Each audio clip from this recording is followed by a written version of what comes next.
Hello दोस्तों, आज दिनांक 14 नवंबर 2024, दिन गुरुवार, कार्तिक मास शुक्ल पक्ष त्रयोदशी। अब खबरें विस्तार से। झारखंड में पहले फेज की 43 सीटों के साथ ही 10 राज्यों की 31 विधानसभा और केरल की वायनाड लोकसभा सीट पर बुधवार शाम 5 बजे वोटिंग खत्म हो गई। रिजल्ट 23 नवंबर को आएगा। पश्चिम बंगाल में बुधवार सुबह उत्तर 24 परगना जिले के जगत दल इलाके में बदमाशों द्वारा बम फेंके जाने और गोलियां चलाए जाने से तृणमूल नेता अशोक साहू की मौत हो गई। पूर्व तृणमूल वार्ड अध्यक्ष अशोक साहू एक चाय की दुकान पर बैठे थे, जहां उन पर हमला किया गया। चेन्नई के सरकारी अस्पताल में बुधवार को एक कैंसर पेशेंट महिला के बेटे ने डॉक्टर पर चाकू से 7 वार किए। डॉक्टर के सिर, पेट, सीने पर चोटें आई हैं। उसका इलाज किया जा रहा है। पुलिस के मुताबिक आरोपी का नाम विघ्नेश है। वो अपनी मां के इलाज से नाखुश था। उसे लगता था कि डॉक्टर बालाजी उसकी मां को गलत दवाइयां दे रहा है। बिहार के मुख्यमंत्री नीतीश कुमार ने एक बार फिर पीएम नरेंद्र मोदी के पैर छुए। मौका था बुधवार को दरभंगा एम्स के शिलान्यास कार्यक्रम का। घटना का वीडियो भी सामने आया। वीडियो में देखा जा सकता है कि नीतीश अपना भाषण पूरा कर पीएम के पैर छूते हैं और प्रणाम करते हैं। महाराष्ट्र के पालघर के कोलगांव हेलीपैड पर बुधवार को इलेक्शन कमीशन के अधिकारियों ने सीएम एकनाथ शिंदे के सामान की चेकिंग की। अधिकारियों ने शिंदे के बैग, ब्रीफकेस और दूसरे सामान को जांचा। इसकी वीडियोग्राफी भी कराई गई। मेरठ के एमबीए स्टूडेंट की अहमदाबाद में पुलिस कांस्टेबल ने हत्या की थी। उसे चाकू से गोद दिया था। 10 नवंबर को बॉडी मिलने के बाद अहमदाबाद पुलिस कातिल को ढूंढ रही थी। बुधवार को पंजाब से कांस्टेबल को अरेस्ट कर लिया गया। गोवा के कैश फॉर जॉब स्कैम को लेकर आप और कांग्रेस ने सत्ताधारी भाजपा पर निशाना साधा है। दरअसल पोंडा पुलिस ने इस मामले में मंगलवार को श्रुति प्रभुंगावकर नाम की एक महिला को गिरफ्तार किया था। इसे लेकर आपने कहा है कि यह महिला भाजपा नेता है। घर सबका सपना होता है। ये बरसों का संघर्ष है और सम्मान की निशानी। अगर घर गिराया जाता है तो अधिकारी को साबित करना होगा कि यही आखिरी रास्ता था। अफसर खुद जज नहीं बन सकते।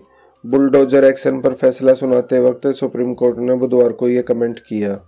जस्टिस BR गवई और जस्टिस KV विश्वनाथन की बेंच ने बुलडोजर एक्शन पर पूरे देश के लिए 15 गाइडलाइन जारी की हैं। कांग्रेस नेता राहुल गांधी ने सोमवार को केरल के वायनाड में जिप लाइनिंग की। 400 मीटर लंबी ये जिप लाइन केरल की सबसे लंबी जिप लाइन है। राहुल ने इस एडवेंचर स्पोर्ट्स का वीडियो 12 नवंबर को अपने यूट्यूब चैनल पर शेयर किया था।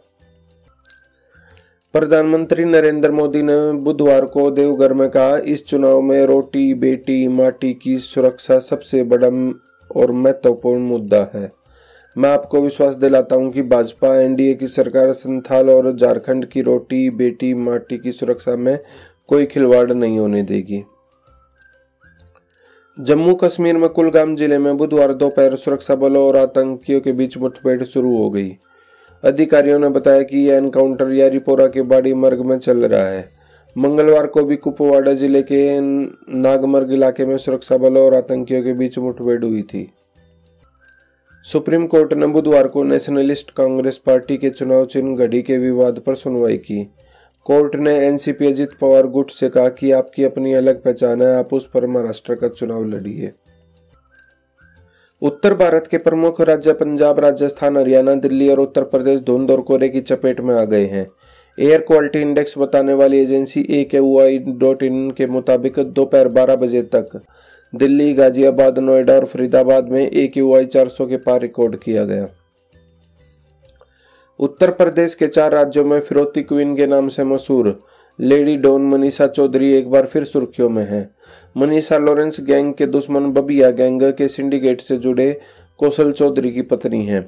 गुरुग्राम पुलिस की STF ने उसे हाल ही में एक होटल संचालक से 2 करोड़ फिरौती मांगने पर अरेस्ट किया है।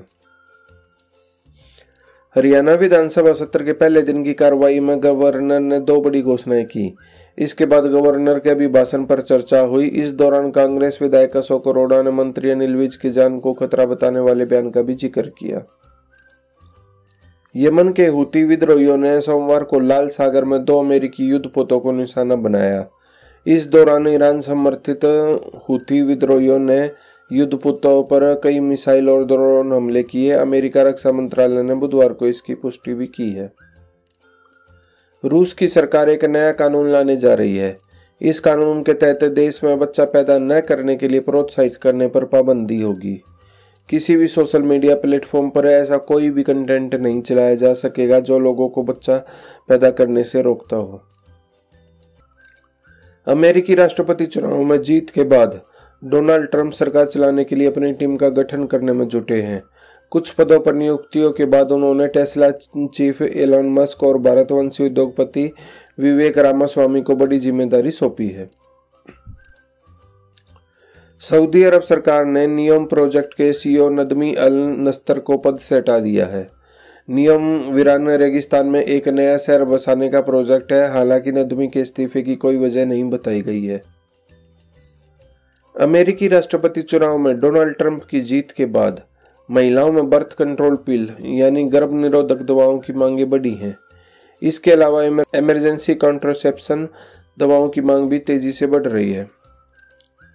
पॉर्न स्टार केस में दोषी पाए डोनाल्ड ट्रंप की सजा रद्द करने के मामले में सुनवाई टल गई है। न्यूयॉर्क की कोर्ट में मंगलवार को ट्रंप की सजा रद्द करने पर सुनवाई होनी थी। न्यूयॉर्क कोर्ट के जज जुआन एम मर्चन ने कहा कि वो इस मामले में 19 नवंबर तक के लिए सुनवाई टाल रहे हैं।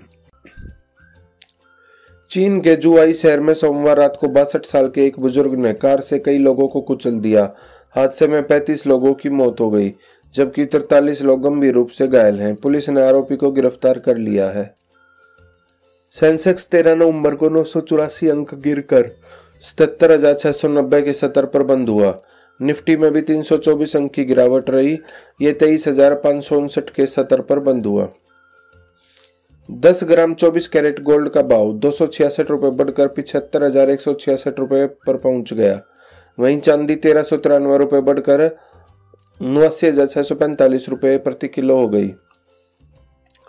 रक्षा मंत्रालय के अधीन रक्षा अनुसंधान एवं विकास संगठन ने डीआरडीओ चेयर सहित अन्य पदों पर भर्ती निकाली है। उम्मीदवार ऑफिशियल वेबसाइट पर जाकर अपना आवेदन कर सकते हैं। उम्मीदवार की न्यूनतम आयु 18 वर्ष और अधिकतम आयु 25 वर्ष के बीच होनी चाहिए। तो दोस्तों, आपको हमारी ये वीडियो कैसी लगी? अगर आपको हमारी ये वीडियो अच्छी लगी हो तो लाइक, शेयर, सब्सक्राइब करना ना भूलें। Thanks for watching.